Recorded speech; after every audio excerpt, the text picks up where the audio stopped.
मैं हूं आपके साथ साक्षी जैन। इंदौर अक्षय कांड के बाद भाजपा के लिए नई मुसीबत खड़ी हो गई है। भाजपा इंदौर सीट से 8 लाख वोटों से जीतने का लक्ष्य लेकर चल रही है, लेकिन अब पार्टी को नोटा पर अधिक वोट डलने की चिंता भी सता रही है, जिससे निजात पाने के लिए पार्टी लगातार मंथन कर रही है। जिसकी अधिक जानकारी के लिए हमारे साथ हमारे संवाददाता संदीप नागर जुड़ गए हैं। संदीप, इंदौर में भाजपा कैसे नोटा की चिंता से निजात पाएगी? देखिए, निश्चित ही भारतीय जनता पार्टी को इंदौर संसदीय सीट पर 8 लाख वोटों से जीतने का टारगेट दिल्ली दरबार की ओर से दिया गया है। लेकिन पिछले दिन अक्षयकांड हुआ और उस अक्षयकांड में कहीं ना कहीं भारतीय जनता पार्टी के लिए नई मुसीबत खड़ी कर दी है। और वो नई मुसीबत ये है कि इंदौर के जो मतदाता है वो लगातार नोटा का जो प्रचार प्रसार है उससे सहमत होते हुए दिखाई दे रहे हैं और कांग्रेस पार्टी लगातार नोटा का जो प्रमोशन है वो करती हुई दिखाई दे रही है। वही दूसरी चिंता की अगर हम बात करें तो भारतीय जनता पार्टी को इंदौर संसदीय सीट पर 8 लाख वोट डलवाना अति आवश्यक हो गया है। और जिस तरीके से इंदौर में इन दिनों चुनावी समीकरण दिखाई दे रहे हैं उससे ये नजर आ रहा है कि कहीं ना कहीं इंदौर का जो मतदाता है वो 8 लाख तक वोट डालने के मूड में दिखाई नहीं दे रहा है और वो कम वोटिंग प्रतिशत की ओर भी इशारा कर रहा है। तो ऐसे में कहीं ना कहीं भारतीय जनता पार्टी अपनी रणनीति बनाती हुई दिखाई दे रही है और भारतीय जनता पार्टी ये चाहती है कि अक्षयकांड के बाद कहीं ना कहीं इंदौर का जो मतदाता है वो 13 तारीख को घर से निकले और अधिक से अधिक जो मतदान है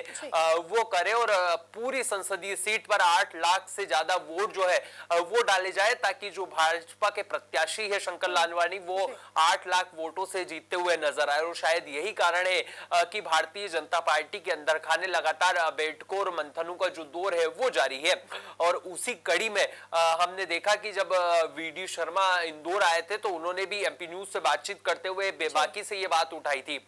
वो लगातार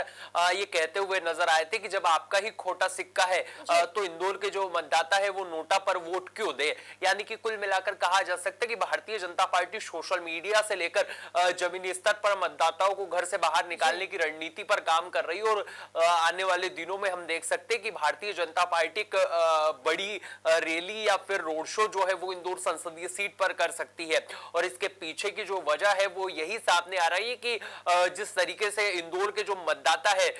वो इंदौर संसदीय सीट पर वोटिंग प्रतिशत कम करने के मूड में दिखाई दे रहे हैं। तो ऐसे में भारतीय जनता पार्टी के लिए जो मुसीबत खड़ी हुई है उससे निजात पाने के लिए पूरी रणनीति पार्टी की ओर से बनाई गई है और वो चाहते हैं कि इंदौर संसदीय सीट पर 8 लाख से ज्यादा वोट डले। और शायद यही कारण है कि इंदौर बीजेपी के तमाम जो दिग्गज नेता है, फिर हम कैबिनेट मंत्री कैलाश विजयवर्गीय की बात कर ले, तुलसीराम सिलावट की बात कर ले जो कैबिनेट मंत्री है, वो लगातार इन चीजों को प्रमोट करते हुए दिखाई दे रहे हैं कि हम स्वच्छता में तो नंबर 1 है लेकिन हमको वोटिंग में भी नंबर 1 बनना है। और यही कारण है कि भारतीय जनता पार्टी अलग अलग रणनीति के तहत अलग अलग विधानसभाओं में मतदाताओं को बाहर निकालने के लिए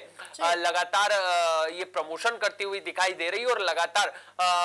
मतदान की जो अपील है वो इंदौर वासियों से भारतीय जनता पार्टी करती हुई दिखाई दे रही है। अब देखना होगा कि जब 13 तारीख को मतदान होगा तो कितनी तादाद में जो है वो इंदौर के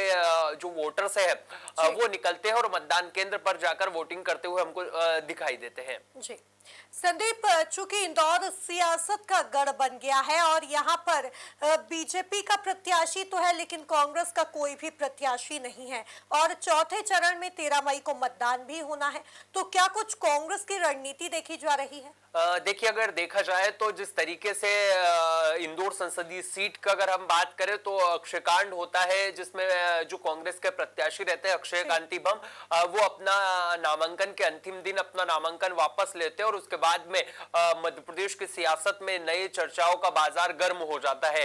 वो भारतीय जनता पार्टी की सदस्यता भी लेते हैं और उसके बाद में वो लगातार भाजपा प्रत्याशी शंकर लालवानी और कैबिनेट मंत्री कैलाश विजयवर्गीय के साथ जो है वो भाजपा के प्रचार प्रसार में जुड़ जाते हैं। लेकिन कहीं ना कहीं इन सारे घटनाक्रम के बाद में इंदौर के जो वोटर्स है वो सुस्त दिखाई देते हैं और कांग्रेस के लिए नई मुसीबत से कम नहीं दिखाई देता है। और इसके पीछे की एक और वजह यह भी है कि जब प्रदेश अध्यक्ष के गृह जिले में इतना बड़ा कांड होता है तो कहीं ना कहीं एमपी कांग्रेस के लिए चिंता का विषय बनता है। तो कांग्रेस तुरंत इस पर एक्टिव मोड में आती है और मोती सिंह पटेल जिन्होंने बी फॉर्म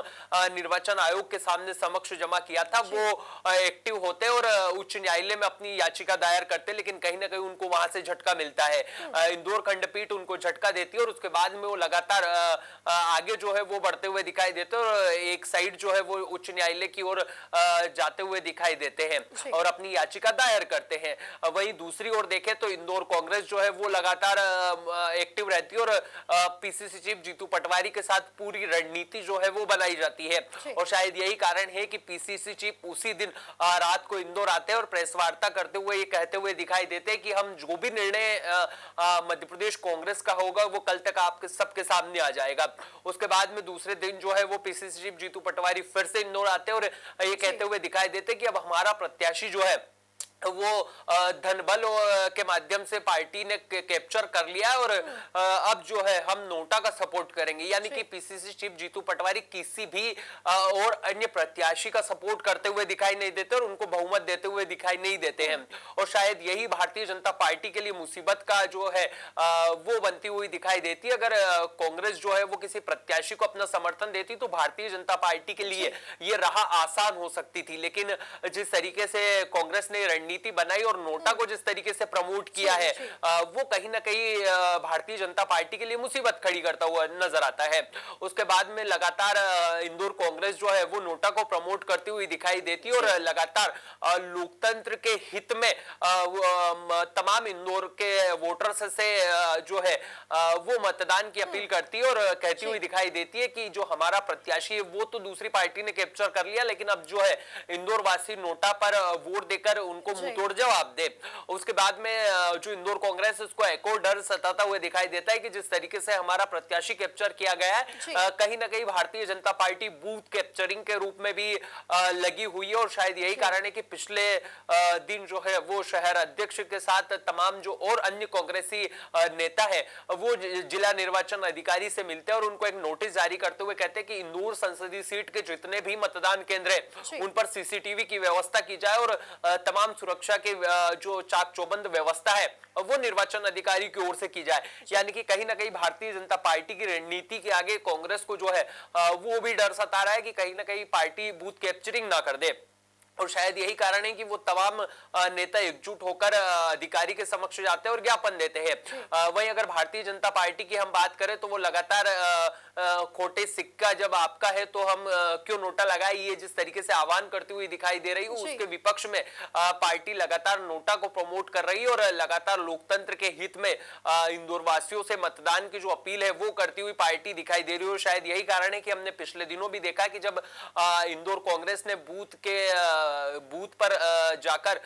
दीपक जलाकर कहीं ना कहीं अक्षय कांति बम का विरोध किया, तमाम भारतीय जनता पार्टी के नेताओं को विरोध किया, तो ऐसे में कहीं ना कहीं कहा जा सकता है कि पूरी इंदौर कांग्रेस जो है वो अब नोटा को प्रमोट करने में जुटी। अब देखना होगा कि इंदौर वासी जो है वो मतदान किसको करते हैं, क्या सच में नोटा का जो रिकॉर्ड है वो इंदौर संसदीय सीट पर बनता हुआ दिखाई देता है या भारतीय जनता पार्टी का मिशन 8 लाख जो है वो कहीं ना कहीं हमको पूरा होता हुआ नजर आता है। जी, क्या लगता है संदीप, क्या भारतीय जनता पार्टी अपने लक्ष्य को 8 लाख पार के लक्ष्य को पूरा कर पाएगी या नहीं? देखिए, जिस तरीके से कैबिनेट मंत्री कैलाश विजयवर्गीय के अलावा गौरव रणदीवे नगर अध्यक्ष और तमाम अन्य नेताओं के बलबूते पूरी भारतीय जनता पार्टी मिशन 8 लाख पर जुटी हुई है, ये कहीं ना कहीं पार्टी का आत्मविश्वास है और शायद यही कारण है कि पार्टी लगातार मतदाताओं को जागरूक करने में लगी है और लगातार मतदाताओं से ये अपील की जा रही है कि स्वच्छता के बाद में इंदौर वोटिंग में भी नंबर 1 होना चाहिए और लगातार ये कहती हुई दिखाई दे रही है कि सोशल मीडिया के माध्यम से कहीं ना कहीं वोटिंग की जाए और वोटिंग प्रतिशत कैसे बढ़ाया जाए इसको लेकर भी लगातार पार्टी अंदर खाने विचार मंथन में जुटी हुई है और यही कारण है कि आने वाले दिनों में